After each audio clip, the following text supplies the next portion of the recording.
तो देखो अगला क्वेश्चन कॉन्टिन्यूटी का, जो कि एनसीईआरटी में भी कंटेन है। क्वेश्चन ये है 5.1 सब कवर हो जाएगी। क्या है उसमें सीरियलिटी से रूल नहीं दिया गया है, उसमें जो क्वेश्चन हम बता रहे हैं उनमें छोड़ देंगे, फिर है सब एनसीईआरटी के क्वेश्चन जो बता रहे हैं वो एनसीईआरटी में सब हैं, पर उसमें किसको पहले बताना चाहिए किसको बाद में, तो छोड़ छोड़ के बताएंगे वहाँ तो आपको अच्छा नहीं लगेगा। इसलिए जो क्वेश्चन यहाँ बताए जा रहे हैं उन क्वेश्चनों को छोड़ कर फिर बताया जाएगा एनसीईआरटी के, है ना। तो यहाँ पे दिखाइए, ये भी एनसीईआरटी ने कहा है, देख लेना कहीं पे, दिखाइए कि निम्नलिखित फलन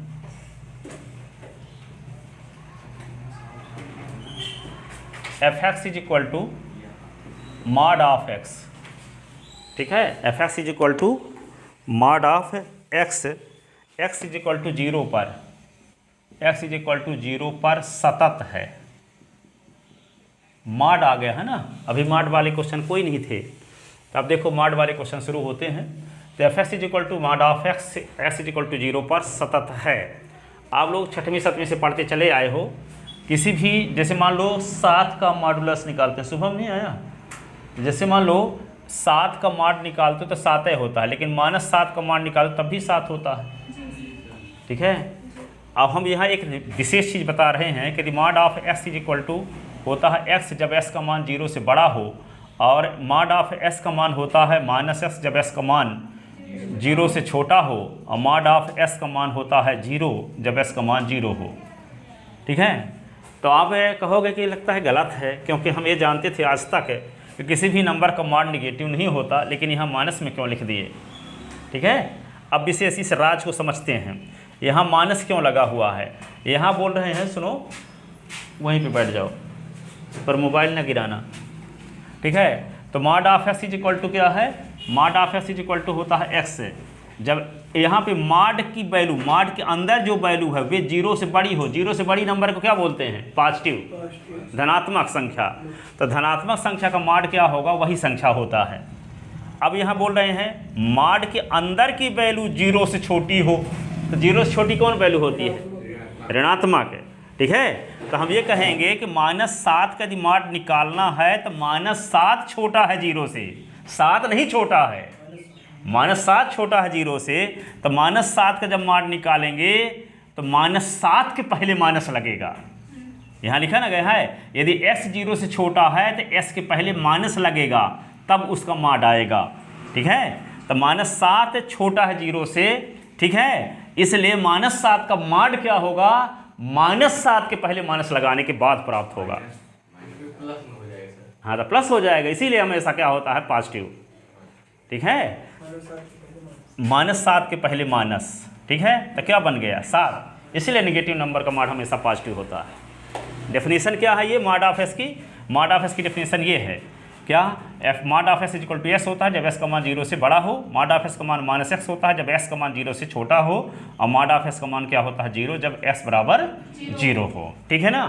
अब देखो इस सवाल को हम कैसे लिख सकते हैं, इस नियम के आधार पर f(x) इज इक्वल टू आपको दिया है मॉड ऑफ x, और मॉड ऑफ x का क्या लिख सकते हैं, x है यदि s का मान 0 से बड़ा, -x जब s का मान 0 से छोटा, और 0 जब s बराबर 0 बन गया।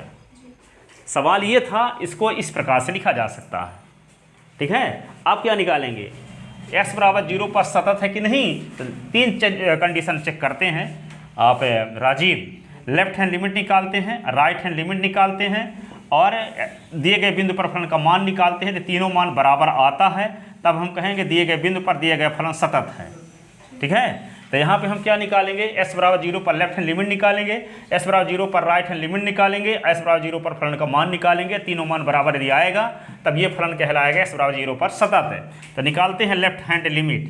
तो लेफ्ट हैंड लिमिट निकालते कैसे हैं, देखो लिमिट लिखोगे x टेंड टू 0 माइनस लगाओगे, ठीक है। इसका मतलब क्या है, 0 से बहुत छोटी राशि घटाओगे।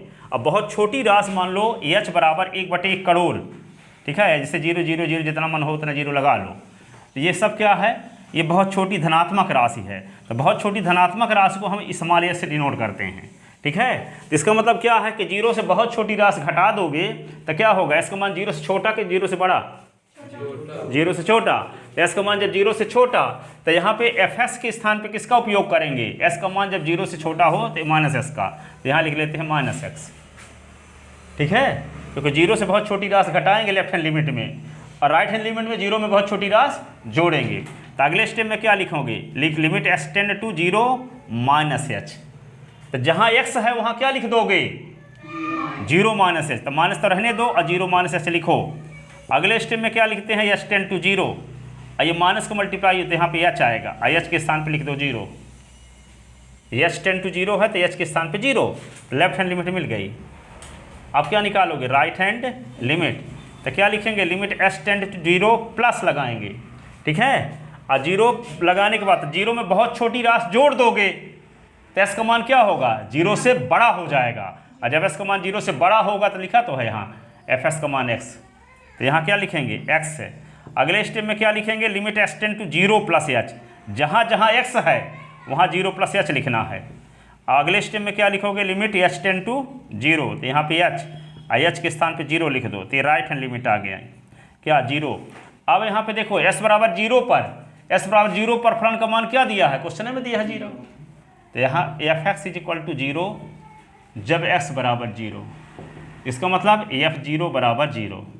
ठीक है, तो ये होगा इक्वेशन फर्स्ट, ये इक्वेशन सेकंड और ये इक्वेशन थर्ड, तीनों मान बराबर आ रहे हैं कि नहीं, लेफ्ट हैंड लिमिट भी 0 है, राइट हैंड लिमिट भी 0 है, और एक्स बराबर 0 पर फलन का मान भी 0 है। तो 1 2 3 से, 1 2 व 3 से लेफ्ट हैंड लिमिट बराबर राइट हैंड लिमिट बराबर एफ 0, अर्थात 0 बराबर 0 बराबर 0। अतः दिया गया फलन x बराबर 0 पर सतत है। तीनों बराबर ना होते तो सतत ना होता, तीनों बराबर हैं इसलिए क्या होगा, सतत होगा। ठीक है,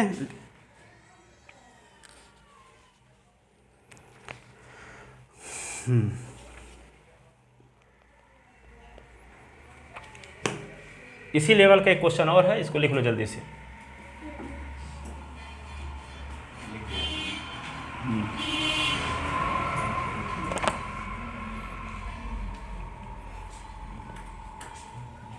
बिंदु x बराबर 0 पर फलन एफ एक्स के सातत्य की जांच कीजिए,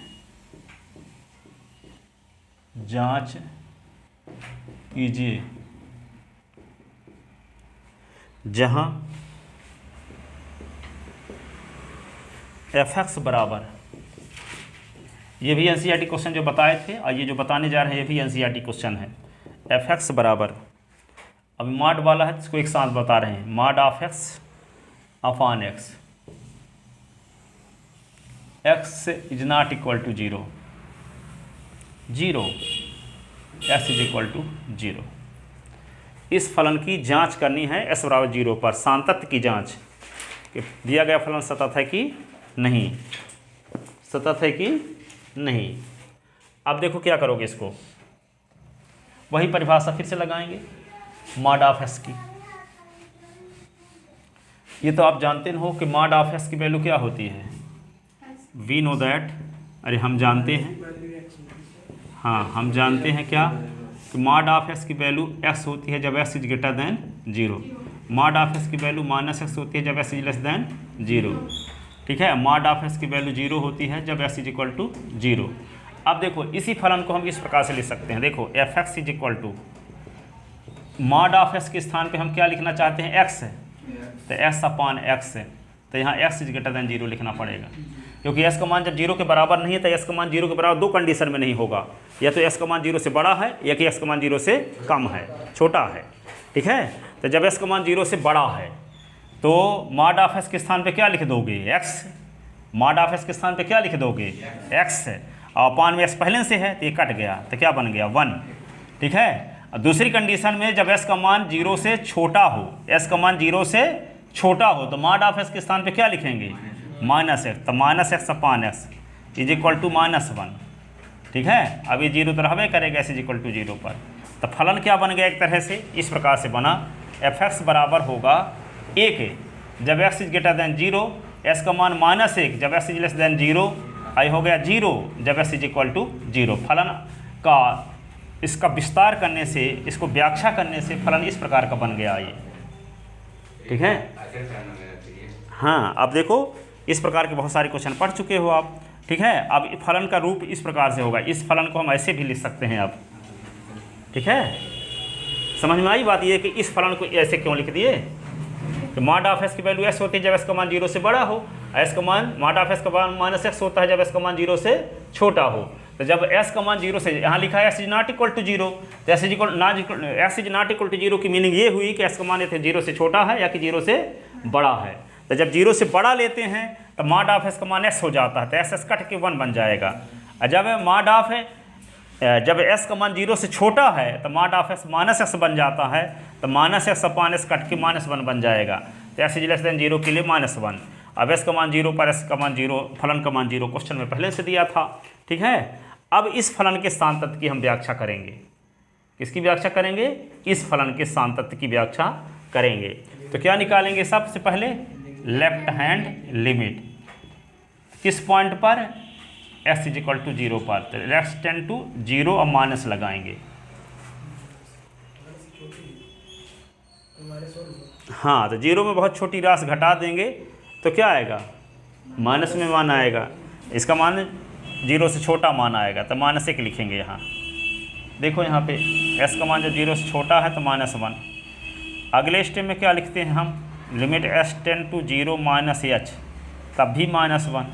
अगले स्टेप में क्या लिखते हैं? लिमिट s टेंड टू 0 तब भी -1। तो लास्ट में भी क्या लिखोगे? -1। ये लेफ्ट हैंड लिमिट आ गई। राइट हैंड लिमिट जब निकालोगे तो राइट हैंड लिमिट जब निकालो तो क्या लिखोगे? Limit s tend to 0 plus, अगले स्टेप में क्या लिखते हो? Limit s tend to 0 plus h। तो 0 प्लस करोगे तो क्या होगा? 0 में बहुत छोटी राशि जोड़ोगे तो धनात्मक मानना, तो 1 लिखोगे यहाँ पे। अगले स्टेप में लिखोगे limit s tend to 0 plus h, तो ये बने रहेगा। लिमिट s टेंड टू 0 तब भी बने रहेगा। अब h के स्थान पे h तो इसमें है ही नहीं कि h के स्थान पे 0 रखें, एक ही रहेगा। h होता तो h के स्थान पे 0 रखते, तो इसमें h तो है ही नहीं, 1 है। अब यहाँ पे देखो s बराबर 0 पर फलन का मान क्वेश्चन में दिया है 0, f0 बराबर 0 दिया है, ठीक है। तो देखो लेफ्ट हैंड लिमिट का मान राइट हैंड लिमिट का मान और दिए गए बिंदु पर फलन का मान बराबर नहीं है। देखो लेफ्ट हैंड लिमिट का मान -1 आया है, राइट हैंड लिमिट का मान 1 आया है और फलन का मान 0 आया है। तो यहाँ पे क्या लिखेंगे? चूँकि left hand limit is not equal to right hand limit is not equal to क्या? f0। अतः दिया गया फलन x इज इक्वल टू 0 पर असतत है, सतत नहीं है, असतत है, डिसकंटिन्यूअस है। क्या है? डिसकंटिन्यूअस है।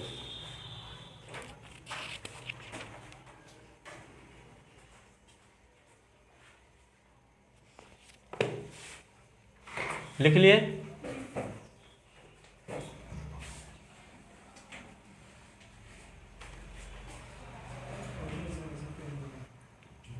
निम्नलिखित x बराबर 0 पर निम्नलिखित फलन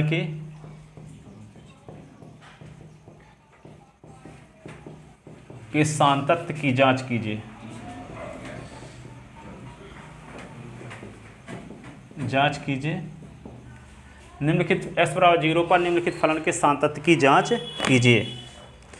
फंक्शन अलग टाइप का दिया है, यहाँ पे ये दिया है f(x) बराबर, ये भी NCERT क्वेश्चन है। यहाँ पे क्या है? x sin 1/x और x is not equal to 0 और 0 x इज इक्वल टू 0, ठीक है। तो इस फलन के सांतत्य की जांच करना है।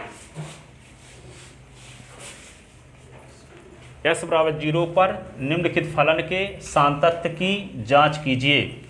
तो लेफ्ट हैंड लिमिट निकालते हैं। लेफ्ट हैंड लिमिट निकालेंगे तो क्या करना पड़ेगा? क्या लिखते हो, लिमिट s टेंड टू 0 लगा के माइनस साइन। जीरो में बहुत छोटी राशि घटाओगे तो इसका मान 0 के बराबर नहीं रह जाएगा, तो ऐसी कंडीशन में s के स्थान पे क्या रखा जाएगा, x असाइन 1/x।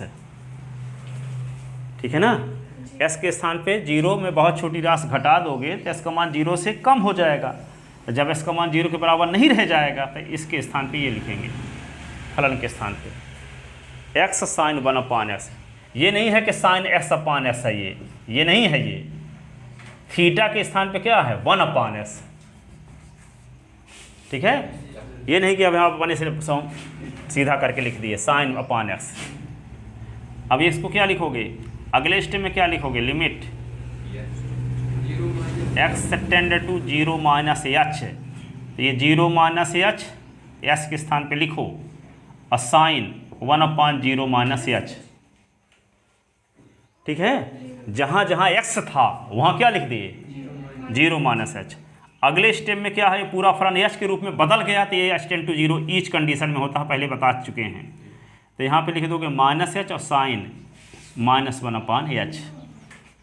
ठीक है, अब साइन माइनस थीटा क्या होता है, माइनस साइन थीटा, फार्मूला पढ़े हो 11th क्लास में। तो क्या होगा, ये लिमिट क्या होगा, h टेंड टू 0, और ये माइनस h है, और यहाँ क्या आएगा माइनस साइन 1/h। ये माइनस माइनस प्लस हो गया, तो क्या लिख दोगे, limit h tend to 0 h sine 1/h, h sine 1/h। अब यहाँ पे देखो, ये क्वेश्चन हम बता क्यों रहे हैं, इसमें क्या राज की बात है। तो देखो यहाँ पे h टेंड टू 0 है, तो यहाँ पे 0 लिखते हैं और यहाँ साइन लिखते हैं 1/0। तो ये क्या हुआ, 0 और साइन 1/0, तो साइन इन्फिनिटी, साइन इन्फिनिटी। अब देखो यहाँ पे, अब बात शुरू होती है तर्क की। ये आप जानते हो, 10वीं क्लास से जानते चले आए हो कि साइन 90 का मान होता है 1, साइन 0 का मान होता है 0, साइन 180 का मान होता है क्या, साइन 180 का मान होता है 0, साइन 270 का मान होता है -1, साइन 360 का मान होता है 0। 360 में 90 और जोड़ दोगे तो साइन 360 प्लस 90 का मान फिर से 1 है। ठीक है, इसमें इसका मतलब क्या हुआ, एक चक्कर घूम गए ना। तो यहाँ पे क्या हो, जब यहाँ पहुँचोगे तो 0 होगा, यहाँ पहुँचोगे तो 1 हो जाएगा, यहाँ फिर पहुँचोगे तो 0। ठीक है, फिर इस यहाँ पे फिर -1, फिर यहाँ पे 0। तो कोई आपसे पूछे कि साइन 1 करोड़ का मान क्या होगा, तो कहोगे -1 और 1 के बीच है, होगा कुछ ना कुछ, -1 और 1 के बीच होगा। 1 करोड़ इन्फिनिटी का मतलब बहुत बड़ी संख्या का मान, बहुत बड़ी संख्या के पहले साइन लगा दोगे तो जो रिजल्ट आएगा -1 और 1 के बीच आएगा। अब नहीं जानते क्या आएगा, पर आएगा -1 और 1 के बीच। तो संख्या रेखा में देखो, यहाँ पे 0 है, ये -1 है, ये क्या है +1 है। तब -1 और 1 के बीच कोई भी वैल्यू रहे, इन्फिनिटी तो नहीं होगी, इन्फिनिटी तो नहीं होगी। इन्फिनिटी तो यहाँ लास्ट में है, प्लस इन्फिनिटी और माइनस इन्फिनिटी यहाँ। तो -1 और 1 के बीच कोई भी संख्या होगी, वो क्या होगी, परिमित संख्या होगी। परिमित संख्या उसे कहते हैं, इन्फिनिटी और माइनस इन्फिनिटी को छोड़ करके जो संख्याएं होती हैं उसको हम कहते हैं परिमित संख्या। अपरिमित संख्या क्या है, इन्फिनिटी माइनस इन्फिनिटी को अपरिमित संख्या कहते हैं। ठीक है ना। तो यहाँ पे क्या करोगे, साइन इन्फिनिटी का मान क्या आएगा, -1 और 1 के बीच कोई परिमित संख्या, -1 और 1 के बीच कोई, और -1 और 1 के बीच कोई परिमित संख्या का गुणा 0 के साथ करेंगे तो क्या आएगा, 0। ठीक है, तो यहाँ पे क्या लिख दोगे, इसके आगे लिखोगे 0 इंटू -1 और 1 के बीच, 1 के बीच कोई परिमित संख्या, कोई परिमित संख्या। ठीक है, तो ये आ गया 0।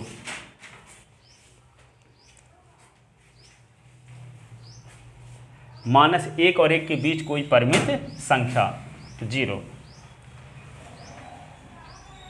अब 0 गुणे साइन इन्फिनिटी बराबर 0 लिख दोगे, इसका मतलब आप किताब से पढ़ते हो, ये लिखे हो इसका मतलब पढ़े हो। ठीक है, चेक करने वाले ऐसे पता लगा लेते हैं कि आप मैथ को कितना ढंग से पढ़े हो, किस तरीके से। ठीक है। साइन इन्फिनिटी की वैल्यू के बारे में भी बता दिए, तो -1 और 1 के बीच कोई संख्या होगी, कैसे होगी इस प्रकार भी दिखा दिए, ठीक है। तो ये क्या है कि वहाँ पे आप यूनिक होने का, जैसे आप कॉपी से ना दिखाओगे कि हम किस लेवल के स्टूडेंट हैं, तो कॉपी में जिस प्रकार का लिखे रहोगे तो वहाँ से पता चल जाता है कि आप किस प्रकार का पढ़े हो मैथ। हाँ, तो बस परिसर होता है, पिछले साल पढ़े थे फर्स्ट चैप्टर में, साइन इसका रेंज जिसको बोलते हो परिसर। वो वाला चैप्टर छोड़ दिए रहे होगे, है ना। अधिकांश लोग फर्स्ट चैप्टर छोड़े रहते हैं, पढ़े भी हैं, भूल गया। चलो देखो आगे, कोई चिंता ना करो, फर्स्ट चैप्टर इसमें भी है, फिर बताया जाएगा उसको भी डिटेल। देखो सुनो, लिख लेना। तो यहाँ पे आ गया लेफ्ट हैंड लिमिट। अब क्या निकालेंगे हम, right hand limit. Right hand limit निकालते हैं। राइट हैंड लिमिट में क्या होगा, limit x tend to 0 plus, right hand limit के लिए प्लस लगाते हैं। 0 में कुछ जोड़ दोगे तो इसका मान 0 से बड़ा हो जाएगा, इसका मतलब 0 के बराबर नहीं रह जाएगा, तो यही लिखा जाएगा फलन। हाँ, x साइन 1/x। तो लिमिट क्या लिखोगे, x tend to 0 plus h, और यहाँ पे 0 plus h sine 1/0 plus h। अगले स्टेप में क्या लिखोगे, लिमिट h टेंड टू 0, और यहाँ होगा h साइन 1/h। तो यहाँ भी क्या करोगे, 0 इंटू साइन 1/0, तो 0 इंटू साइन इन्फिनिटी, तो क्या लिखोगे, 0 इंटू -1 और 1 के बीच, 1 के बीच कोई परिमित संख्या, कोई परिमित संख्या, तो यहाँ पे क्या होगा 0। तो राइट हैंड लिमिट भी क्या आ गया 0, राइट हैंड लिमिट बराबर 0। अब x बराबर 0 पर फलन का मान क्या है 0, f0 is equal to 0, f0 is equal to 0 दिया है। लेफ्ट हैंड लिमिट ये equation first, right hand limit ये इक्वेशन सेकंड, और ये हो गया थर्ड। 1, 2 व 3 से क्या होगा, लेफ्ट हैंड लिमिट बराबर राइट हैंड लिमिट बराबर f0। अतः दिया गया फलन x बराबर 0 पर सतत है। अतः दिया गया फलन x बराबर 0 पर क्या है, सतत है। x बराबर 0 पर क्या है, सतत है। दिया गया फलन x बराबर 0 पर क्या है, सतत है।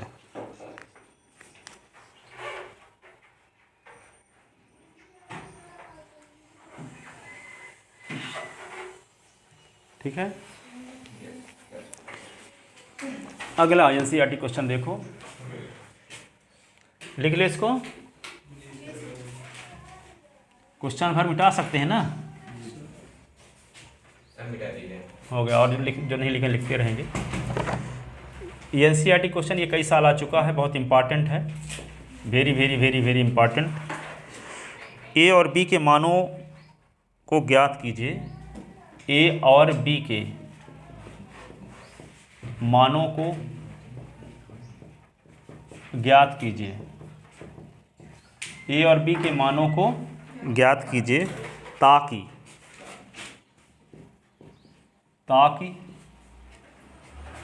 f(x) बराबर 5 यदि x is less than or equal to ax plus b, यदि 2 is less than x is less than 10, 21 यदि x is greater than or equal 10, द्वारा परिभाषित फलन एक सतत फलन है। द्वारा परिभाषित फलन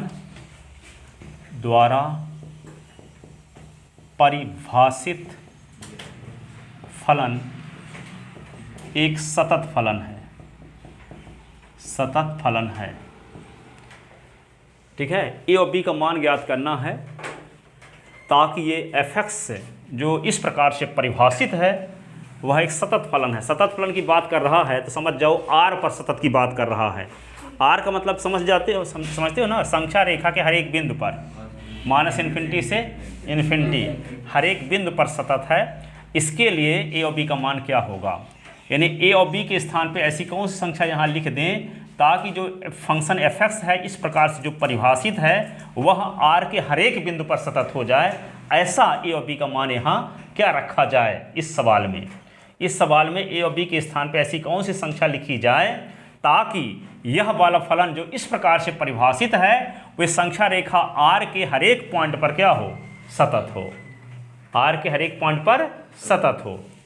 अब देखो आप लोग थोड़ा सा विशेष रूप से यहाँ देखते हैं कि एफ एक्स बराबर 5 अचर फलन है, एफ एक्स बराबर ए एस प्लस बी बहुपदी फलन है और एफ एक्स बराबर 21 अचर फलन है।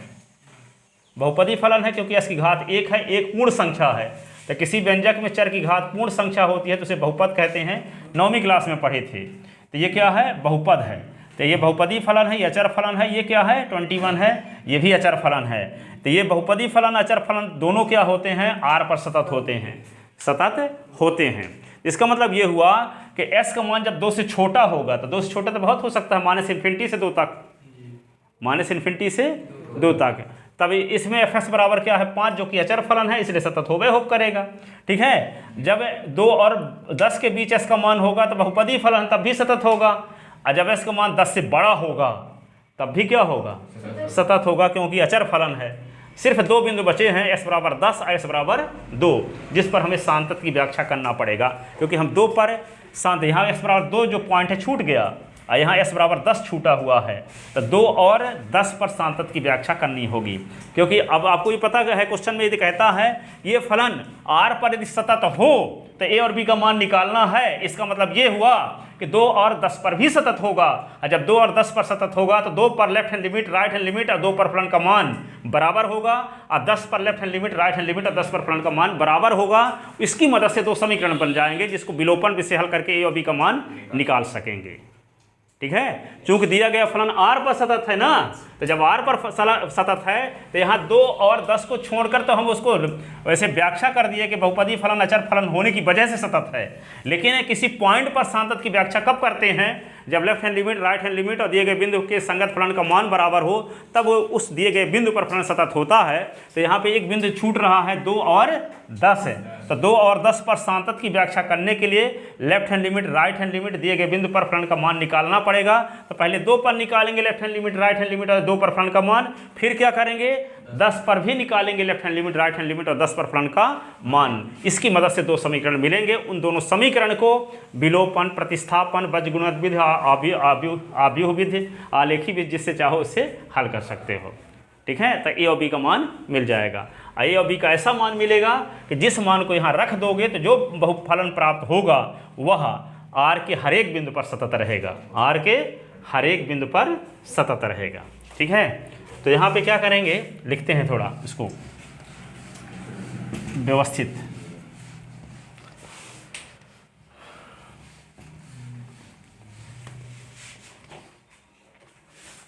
लिखो हल, यदि x इज लेस देन 2 या इसी को क्या माइनस इन्फिनिटी टू अंतराल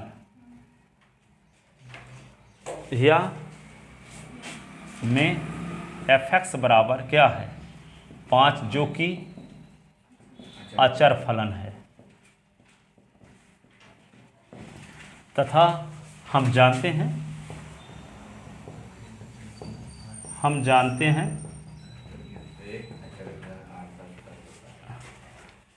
कि अचर फलन आर पर सतत होता है।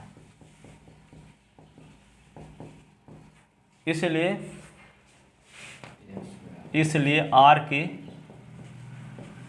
प्रत्येक उप अंतराल में भी सतत होगा।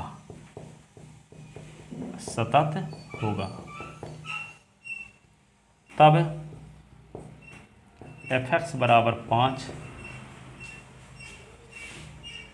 माइनस इन्फिनिटी से 2 में सतत है।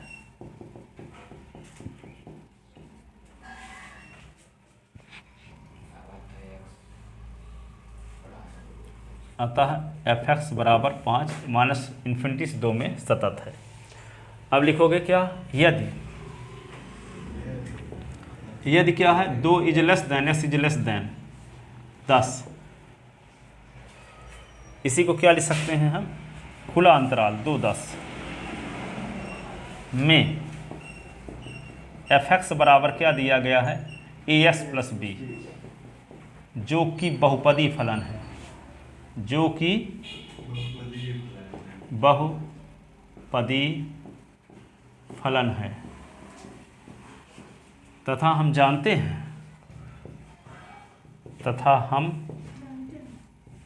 जानते हैं कि प्रत्येक बहुपदी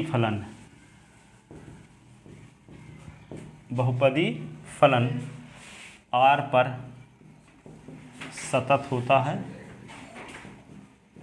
इसलिए R के प्रत्येक उप अंतराल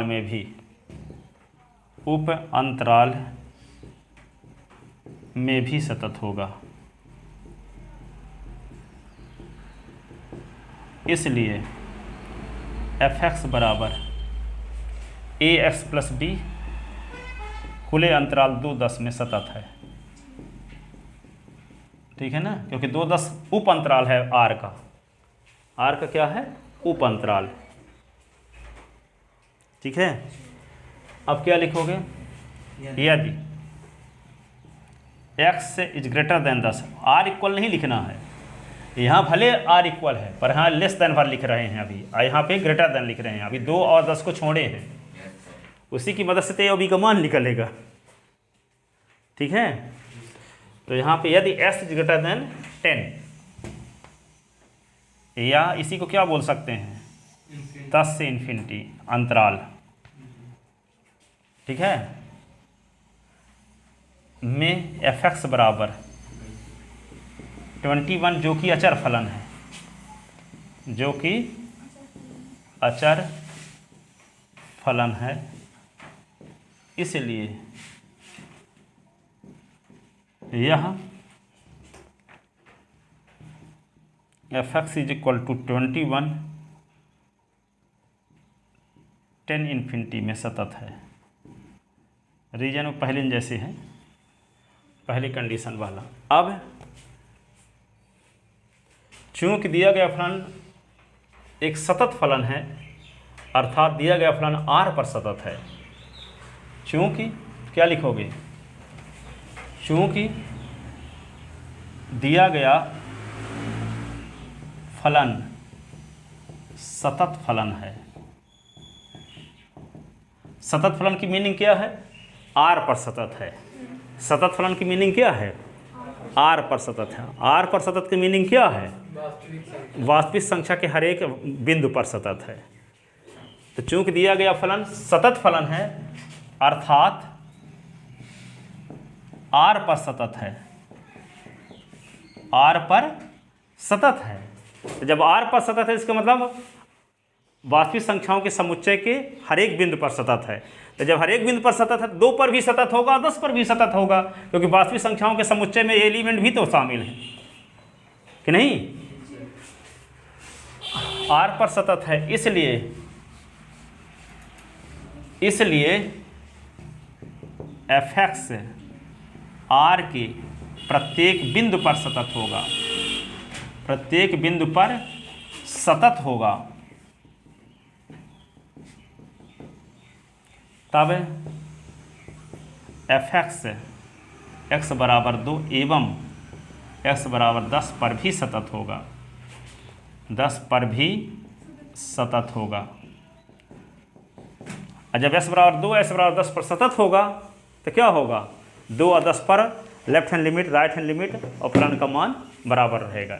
इसलिए लेफ्ट हैंड लिमिट, या क्या लिखोगे, ऐसे लिखोगे, limit x tend to 2 minus F X, limit x tend to 2 plus F X is equal to F2।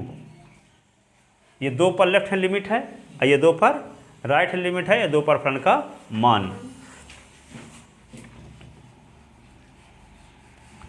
और इसको लिख लोगे समीकरण नंबर 1, और फिर क्या लिख दोगे, limit x tend to 10 minus F x, और limit x tend to 10 plus F x और f10।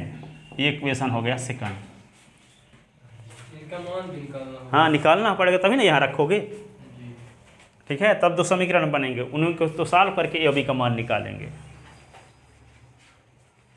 2 पर लेफ्ट हैंड लिमिट है ये 2 पर राइट हैंड लिमिट है, 2 पर फ्रंट का मान है, ये 10 पर लेफ्ट हैंड लिमिट है, ये 10 पर राइट हैंड लिमिट है, ये 10 पर फ्रंट का मान,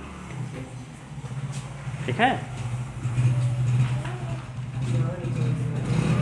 हाँ, limit s tend to 2 minus F X, इसका मतलब x बराबर 2 पर फलन का लेफ्ट हैंड लिमिट, फलन एफ एक्स का इस फलन का लेफ्ट हैंड लिमिट 2 पर, ये फलन एफ एक्स का इस फलन का s बराबर 2 पर राइट हैंड लिमिट, ठीक है। यही ना लिखते हैं जब लेफ्ट हैंड लिमिट निकालते हैं, तो चाहे शब्द में लिख दो कि s बराबर 2 पर फलन एफ एक्स का लेफ्ट हैंड लिमिट, s बराबर 2 पर फलन एफ एक्स का राइट हैंड लिमिट, s बराबर 2 पर फलन का मान, उसी को संकेत में ऐसे लिखते हैं, ठीक है।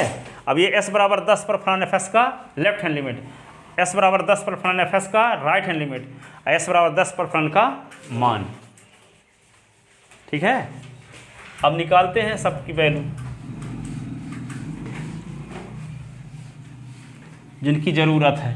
तो पहले क्या निकालने हम, limit x tend to 2 minus को निकालते हैं,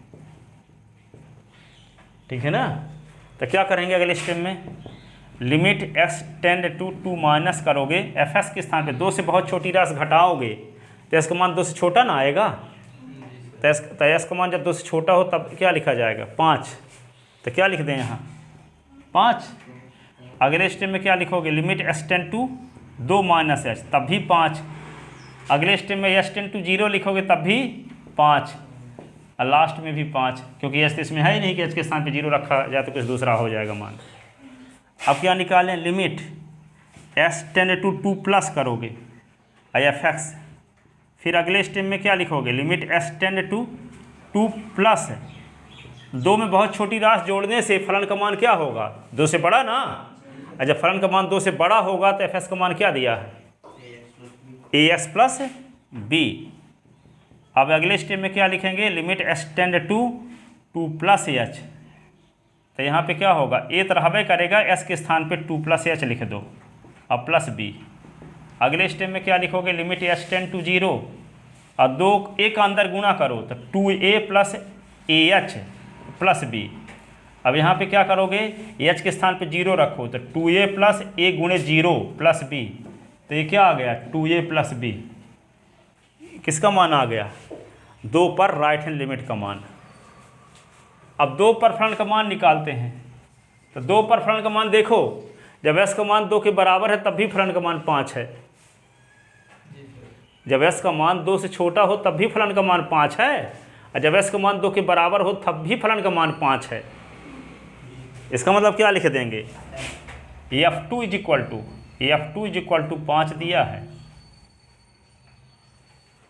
s का मान जब 2 के बराबर हो तब फलन का मान क्या है, 5, ठीक है।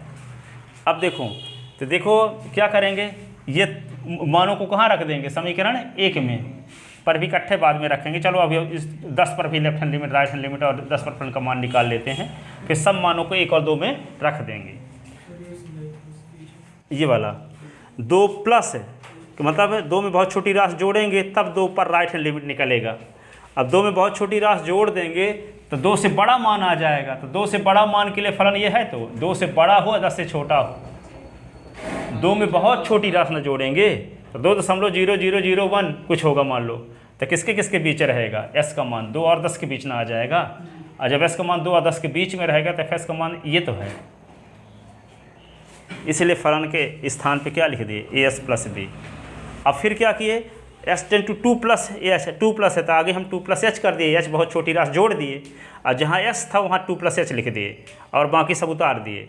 a का अंदर गुणा किए तो क्या होगा, 2a और ah प्लस b, और जब यहाँ पे ये पूरा फलन h के रूप में बदल जाएगा तो अगले स्टेप में क्या लिख देते हैं, यहाँ s tend to 0 each condition में लिखते हैं, हर एक कंडीशन में s टेंड टू 0 लिखेंगे बार बार, ठीक है।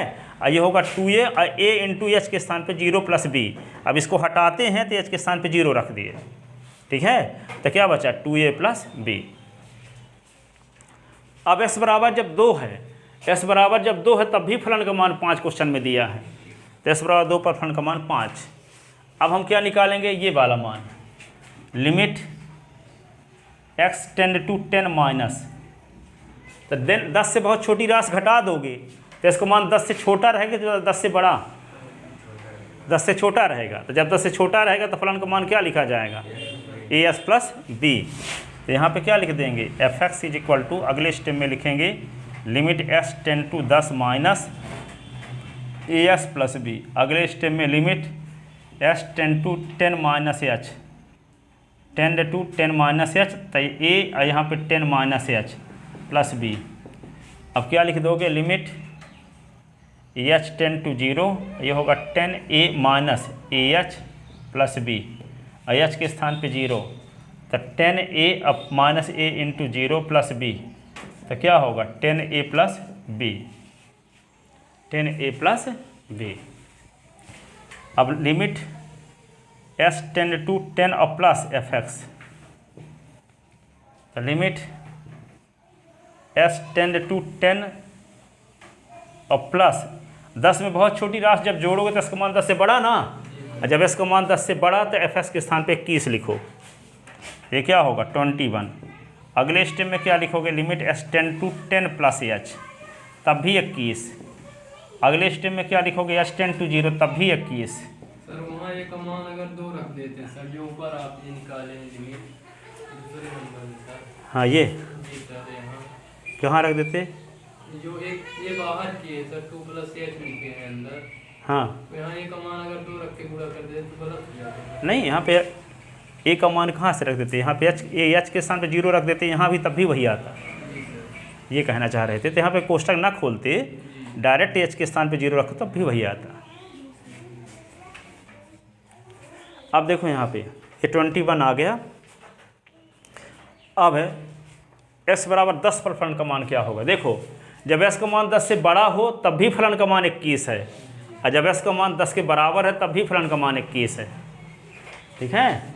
तो यहाँ पे क्या लिख देंगे, f10 इज इक्वल टू 21 दिया है ना, यहाँ भी दिया है ये, और उपरोक्त मानों को 1 और 2 में रखने पर इसके स्थान पे क्या लिख देंगे 5, इसके स्थान पे क्या लिख देंगे 2a प्लस बी, इसके स्थान पे भी 5, इसके स्थान पे क्या लिख देंगे, इसके स्थान पे क्या लिख देंगे जो आया है 10a प्लस बी, इसके स्थान पे क्या लिख देंगे 21, और इसके स्थान पे भी 21। तो उपरोक्त मानों को 1 और 2 में रखने पर, उपरोक्त मानों को 1 और 2 में रखने पर क्वेश्चन भर हम मिटाते हैं, ऊपर से लिख लिया हो क्वेश्चन ना, उपरोक्त मानों को 1 और 2 में रखने पर, उपरोक्त मानों को 1 व 2 में रखने पर, तो 1 और 2 में जब रखेंगे तो क्या आएगा, इसके स्थान पे लिख देंगे 5, तो क्या होगा 5 बराबर 2a प्लस बी बराबर 5, ये आ गया। और दूसरे में जब रखेंगे तो क्या आएगा 10a प्लस बी बराबर 21 बराबर 21, यही ना 21। अब यहाँ से इक्वेशन क्या बन गया, 5 5 2 बार लिखा था, एक बार से काम चल जाएगा। तो इसी को क्या लिख सकते हैं 2a प्लस बी बराबर 5, और यहाँ से क्या लिख दें 21 21 2 बार लिखा था, एक बार लिख दो, तो 10a प्लस बी बराबर 21। अब इसको विलोपन प्रतिस्थापन विधि से हल कर लो, ये समीकरण 3 हो गया और ये समीकरण 4 हो गया। अब समीकरण 3 से इसको हम प्रतिस्थापन विधि से हल करते हैं, समीकरण 3 से तो क्या होगा b बराबर 5 माइनस 2a, ये समीकरण नंबर 5। अब b का मान समीकरण 4 में रख दो, b का मान 4 में रखने पर, b का मान 4 में रखने पर, तो 4 में जब रखोगे तो क्या आएगा 10a, अब b के स्थान पे लिख दो 5 माइनस 2a बराबर 21, तो 10A से 2A निकल गया तो 8A। अब 5 को उधर ले जाओ तो 21 माइनस 5 तो 8A बराबर 16। तो A बराबर 16/8, 8 दूना 16, तो A बराबर 2। तो A का मान 5 में रखने पर, A का मान 5 में रखने पर तो क्या आएगा, B बराबर 5 माइनस 2 गुणे 2 तो क्या आएगा 5 माइनस 4 बराबर 1। तो B का मान 1 आ गया। अतः A बराबर क्या हुआ 2 और B बराबर हुआ 1, ये मान निकल आया। ठीक है ना। तो इस प्रकार से दिए गए फलन के R पर सतत होने के लिए A और B का मान क्या होगा, A बराबर 2 होगा और B बराबर 1 होगा। तो सबसे लॉजिकल क्वेश्चन यही क्वेश्चन था इसमें। अब सब इससे आसान है हाँ, इस चैप्टर के नहीं, थोड़ा सा तर्क वाला था।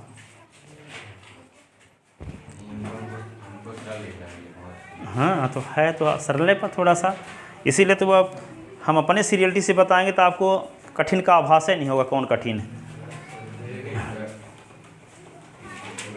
सरल वाला भी कठिन लगेगा, कठिन वाला भी सरल लगेगा।